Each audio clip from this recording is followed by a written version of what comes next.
Welcome into another episode of Tailgate Talk SEC. I am Will Thomas, and we've got another edition of This Week in SEC Basketball. I'll be recapping all of the midweek games from Tuesday and Wednesday and previewing every single game in the SEC that we have on deck on Saturday. If you have been enjoying my basketball content as well as my football, transfer portal content, all of that, please subscribe to me here. It's been so great doing all this content for you guys, and I would really appreciate all of that. But let's get straight into it. First off, just flying through some of the recaps from the midweek.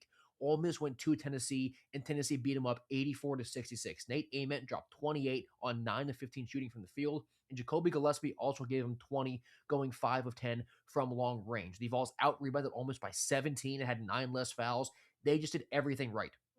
Tennessee did. And I'm sure everyone saw that viral clip of Chris Beard losing his mind. It's hard to blame him given how Ole Miss played on this week, but it was a solid home win for Tennessee, and Ole Miss just doesn't quite have it this season to really compete with some of those higher-up teams in the league. South Carolina went to Texas, and the Longhorns won 84-75. They got great games from Dalen Swain and Tremont Mark. Swain dropped 22, was 9 of 9 from the free throw line, and 18 for Tremont Mark. Texas shot 81% from the line as a team, which is a really promising mark. They dominated the rebounding battle, but he had to shout out Michi Johnson because he put up 35 points, had 6 assists with just 1 turnover. He played great. But as a team, they just weren't enough to beat Texas on the road. And the Longhorns need to keep stacking wins if they want to get to the big dance. They're currently in, I believe, the last 4 in preliminarity on their bracketology. So Texas just needs to keep on stacking those wins. Texas A&M went to Alabama, and Bama won 100-97. This game was awesome. And Bama really stuck to what they want to do, right? They shot the ball 69 times. 49 of those shots were from 3. Aiden Holloway had 20 points. LeBaron Filan had 17. Reitzel gave him 16. They won the rebounding battle. Even it was even on turnovers. They won fast break points. So they fixed all that from their loss at Florida, where they got blown out in all of those metrics. I thought Bama was going to crush Texas A&M. After that loss at Florida on Sunday, you come home during the week, you get a good A&M team, but honestly, at that point, I still don't know how sold I was on them. I thought they were going to demolish them. So this game being close legitimized A&M for me because you can say what you want about Bama, their losses, they're unranked. I think that Bama team is still really good, and they can beat just about anybody when they're shooting well. So they were obviously always good, A&M was, but they're very real to me now, and I'm excited to see the Aggies try and rebound at home against Florida on Saturday. And the final midweek game, Oklahoma went to Kentucky, and Kentucky absolutely demolished them, 94-78. Otega Owe had 24 points on 7 of 11 from the field. Brandon Garrison had 20 off the bench. He was 7 of 8 shooting from the field. They won the rebound battle by 16, had more assists. They just shot way better. Kentucky's really coming into their own.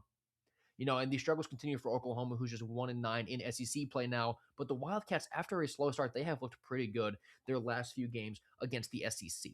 So those are the recaps from the midweek, and let's get into this week's previews, starting off with Arkansas at Mississippi State. Arkansas is currently projected as a 6 seed per Joe Lunardi in the latest bracketology that came out just this morning, but they can't really sleepwalk into this. Mississippi State isn't necessarily a dangerous team, but this is still college basketball on the road, and that is scary. There is no home court advantage like there is in college basketball. It's a sleepy early start, but they are coming off a loss. Are the Hawks that should prevent that? And the Bulldogs have a rebound advantage on paper in this one. And even though their offense isn't that great, there's not a whole lot to write home about if you are Mississippi State. They've quietly been top 5 in the SEC on the glass all year. So if they can clean up on the glass, you can stay in any game, right? If you win that rebounding battle. So Darius Acuff is obviously the player to watch here, total superstar. And I'll take Coach Cal to have his guys ready to bounce back and win on the road after a loss. But if Mississippi State is able to clean up on the boards, this game could be a little close for comfort for Arkansas fans. But moving on to the next one, it's Missouri at South Carolina. Missouri is currently among the next 4 out. And this is a game that Missouri just can't afford to drop. They're a bubble team. They can't afford bad losses right now. You need to stack wins and keep moving. Can they lean on Mark Mitchell, lean on their shooters outside, and just stay within your game? Because the Gamecocks are really struggling. They've lost 4 straight. Most recently, that road game at Texas. They're not good. The Gamecocks are not good. I don't think they lose out. And Michi Johnson, like he showed at Texas when he scored 35, he's good enough to really win a game on his own. Or, if nothing else, keep South Carolina in the game to then allow his team to finish it off. I'm going to go with the Gamecocks here to pull the upset. They've really been stumbling, but they're at home. They're against a good Missouri team, but a Tigers team that really has struggled overall on the year. I'm going to go South Carolina. It would be a bad loss for Missouri if that does come true. Because like I said, they're on the bubble. The next four out. They really can't afford to lose a game like this. I'm worried that they do. Give me South Carolina at home over Missouri. Next one, Ole Miss at Texas. Another bubble team. Texas is currently among the last four in. It's another can't lose spot right now for a team contending to make it to the big dance. They got work to do. Texas does. You need to stack wins. They've won back to back. You had this one at Missouri, and then they host LSU. Are the next three games? They're all winnable. And that'd be a big time stretch for your resume. Because, like I said, you've won back to back. You have these three very winnable games. A 5-game winning streak here from January into February would be massive for that resume.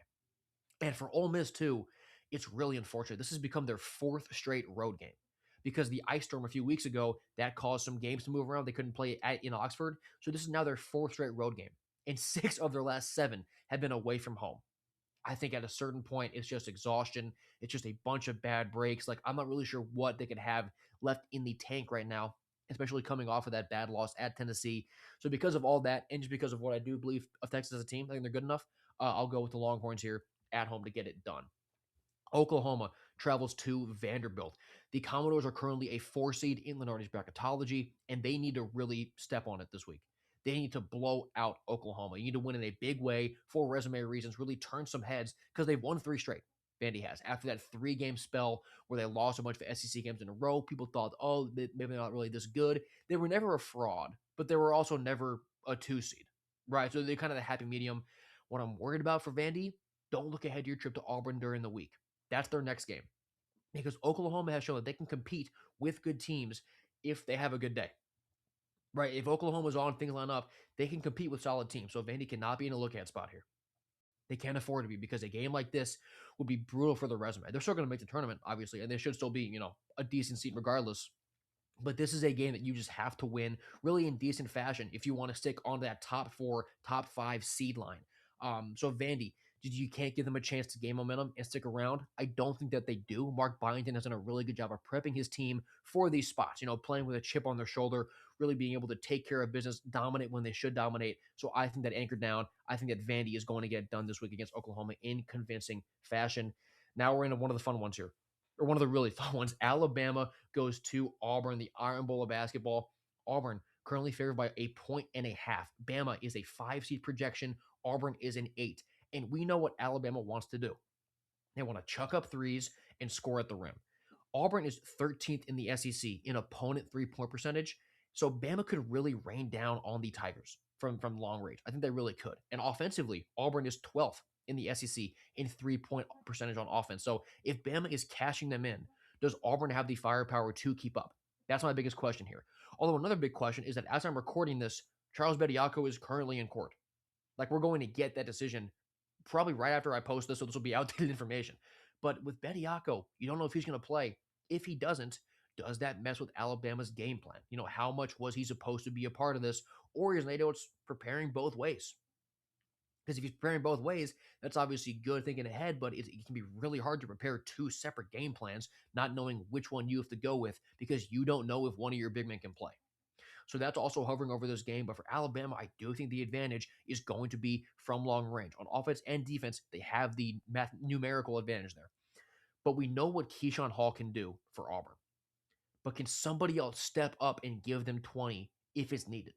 Because for Auburn, you're coming off a road loss to Tennessee, and I absolutely love teams coming home off of a road loss. We don't know about Bediako. There's a ton of storylines around this game. Obviously, tons of buzz, given that it's Alabama and Auburn. I'm going to go with Alabama because I think that the gap beyond the arc is what can and will define this game, regardless of Bediako. And Keyshawn Hall, he could drop 27, but if Bama makes 25 threes, it just won't matter.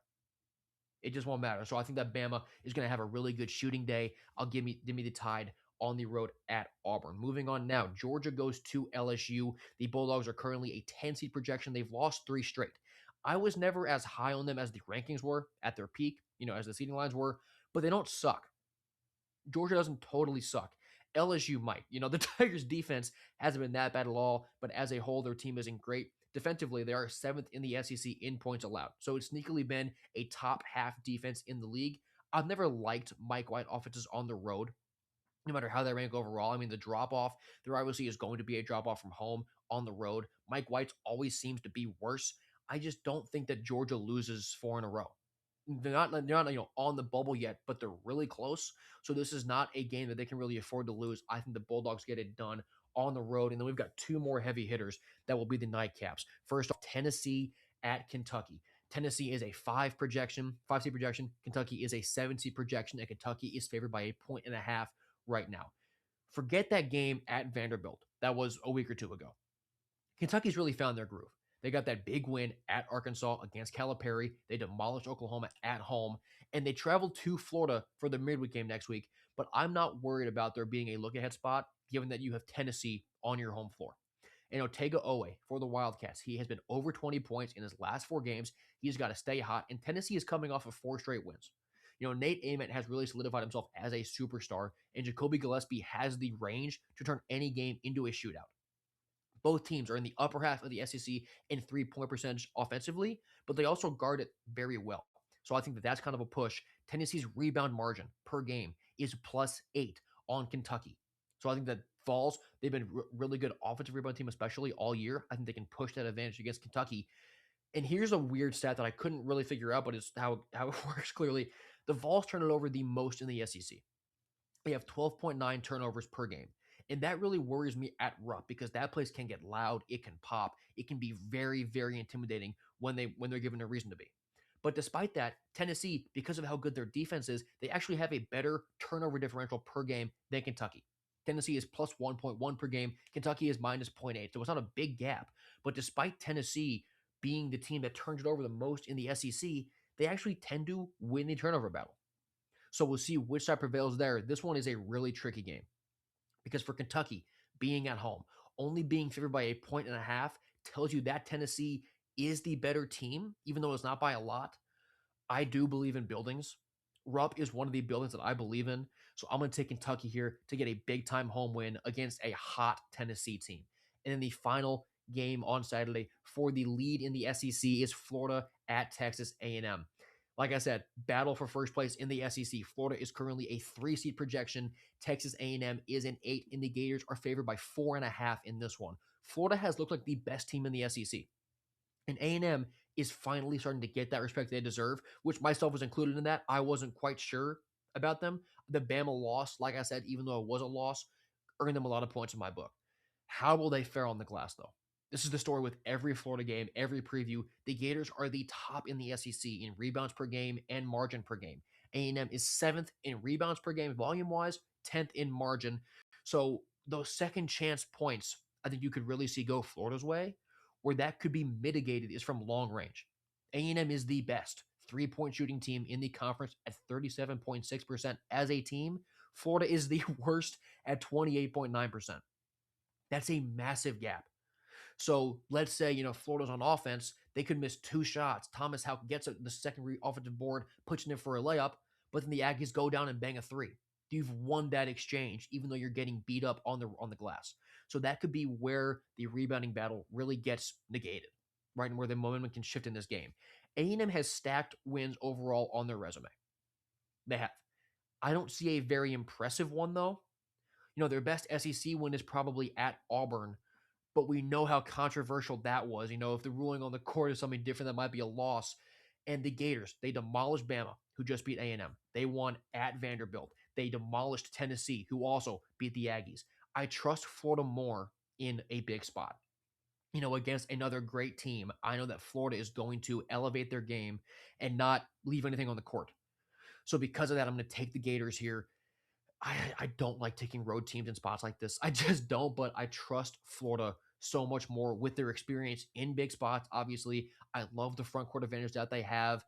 If A&M is going to win this game, it's going to be because they dominate from 3. And, Boogie Flynn and Xavier Lee just can't get it going. That guard play has been the weakness for Florida all year long. Can A&M's guards win the battle by enough, especially from 3-point range, to get the Aggies there? That's the big question. I'm going to go with Florida here in this spot, though, but this game is going to be awesome, and that'll do it. Those are all of the games on Saturday this weekend in the SEC. It's going to be an awesome week. I mean, just around the country, not even just in the SEC. We've got an awesome slate of college basketball. So thank you guys so much for watching this episode of Tailgate Talk SEC. If you have been enjoying the content, please subscribe, give me a comment, let me know what you think. I have been Will Thomas, and I will see you next time.